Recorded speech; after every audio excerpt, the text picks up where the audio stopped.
Hey guys, we are here with day 29 results. Only one more day left on this 30 days of carnivore journey for me.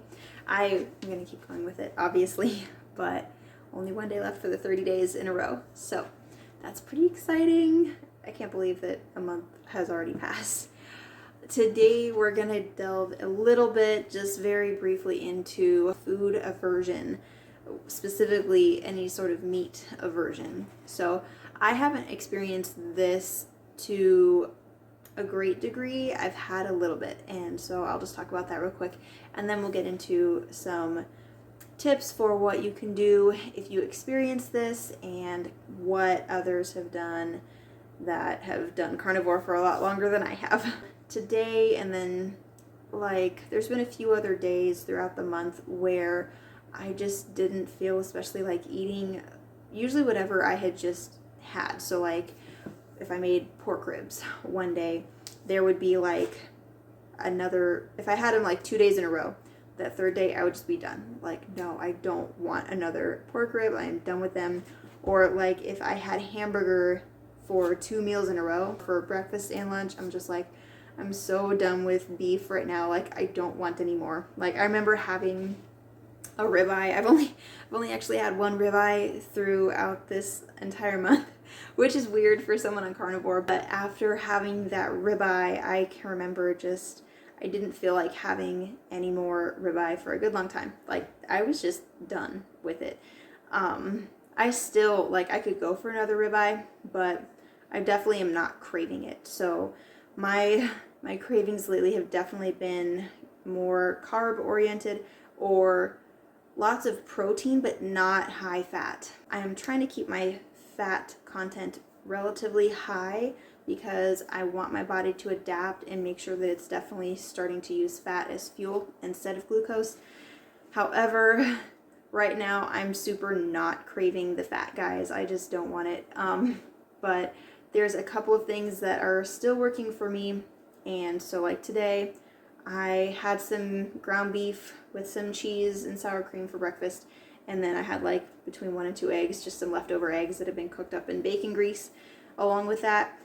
And I'm telling you, after I ate that, I'm just like, I don't want any more beef. I don't want any more like liquid fats. You know what I mean? Like the grease from bacon, the grease from ground beef, the grease from anything. I'm just, my stomach and my body were just like, done. We're done with that. So I switched and I started eating butter instead. So I didn't actually get hungry again until close to supper time, but I was like a little bit hungry and I was getting a headache around lunchtime. So I thought, well, I'll eat something to see if maybe that'll help my headache go away. So I just had a piece of cheese, like an ounce or two of cheese, and I had a couple of tablespoons of butter. And I ate the butter cold.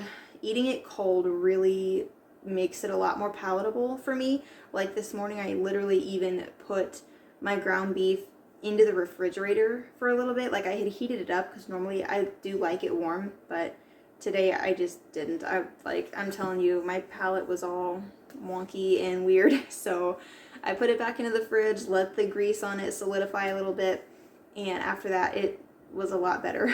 But yeah, and then for supper time, like my husband got home and he's like, what do you want to have for supper? And I'm like, I don't want anything. Literally nothing sounds good right now except for horrible sugary carbs that I'm avoiding. So I was just like, I don't want to eat anything. I'm not even really that hungry. I ended up making some salmon fillets because beef did not sound good to me. So I made some salmon. It ended up tasting delicious. I loved it and wanted more. Basically for me, what I do is if one thing doesn't sound good, you've got a lot of other options, so don't count out any options. Like a lot of carnivores are really intense on beef. But guys, if beef is not working for you on a particular day, don't be afraid to branch out, you know? Do the pork, do the chicken, you know, the eggs, the cheese, whatever still works for your body, whatever helps you get over that time of feeling aversion to meat, just do it, or aversion to beef, because a lot of carnivores specifically get beef aversions, especially if you do something like the BBBE challenge, which is beef, butter, bacon, and eggs challenge. I've not done that yet, if I do ever decide to do that, I will definitely record throughout that process and let you guys know how it turns out. Others that I've listened to have taken different approaches. Some people, like, I will link in the description below, one where Bella, the steak and butter gal, she talks about getting a meat aversion and what she did and how she worked through that. The other one is Carnivore Quest, and they were talking about their experience doing the beef, butter, bacon, and eggs challenge and how they developed literal aversion to all those foods in the process of doing that challenge and what they did. And it was two very different approaches. Bella basically did more of a switched up her diet and started eating a lot of eggs and other foods that were non-meat. And Carnivore Quest, those folks did something a little different. They just literally, they fasted until their bodies started to desire the foods that they could eat on that challenge again. And it did happen. I don't know that I can recommend that for everyone. Obviously, I mean, I'm not a doctor, so, but if, you know, if your body is already fat adapted, I imagine that doing it that way would be a little bit more bearable for you than if you were like someone like me who's like still in the process of adapting and then try that challenge and then develop this aversion to literally all those foods that are on your challenge and not be able to eat anything.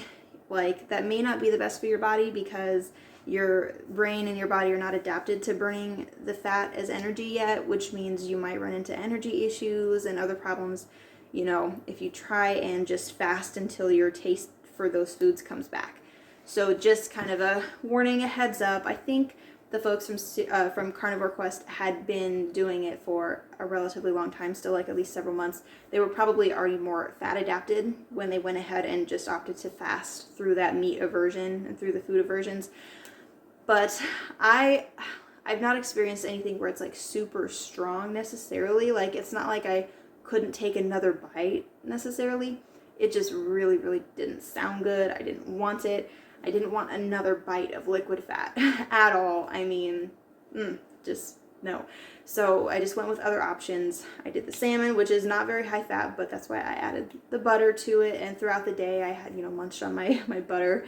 I had some pork rinds, you know, which, like I said, today I just wasn't feeling very hungry for anything after breakfast, except when I ate that salmon. It was delicious, and that like kicked in my appetite, and I was like, ooh, I want more of this. Like, my body went, yes, this is what we want. So that's what I ate, and I just added the solid butter to get my fat dose in for the day still. And I'm making some bone broth downstairs right now, so I'm gonna have some of that later this evening once it's all done, nice and nutrient filled.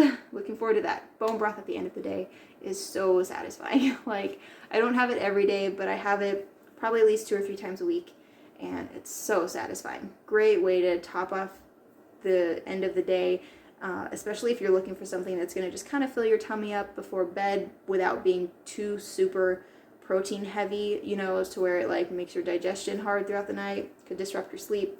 So that's what I use it for. It's great. And that's pretty much today. I still have a headache. I've got a pretty raging headache going on right now, and I don't know what to do about it. I have taken my usual dose of sodium. I don't know if this is maybe related to my cycle, if it's related to my brain trying to switch from burning glucose to burning ketones, maybe, hopefully.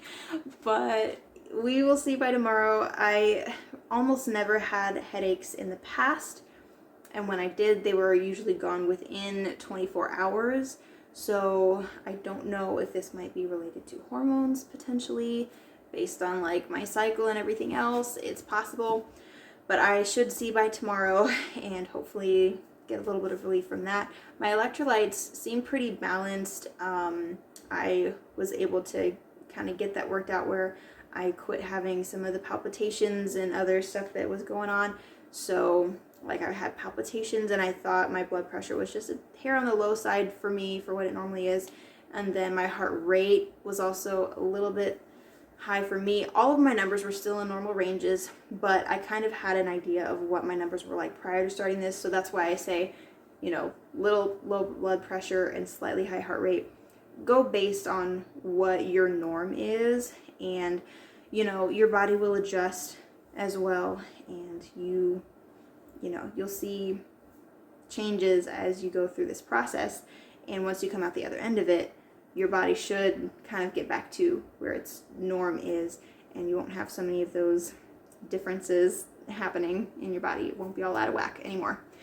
I'm sorry if this is a little bit rambly. The head is distracting me right now, to be totally, honest. But other than that, I feel good. Still high energy, still all the other good things going on, but just that, yucky headache. But hopefully it's gone by tomorrow, and I will get back with you guys tomorrow for our final day of 30 days. Yay! It's exciting.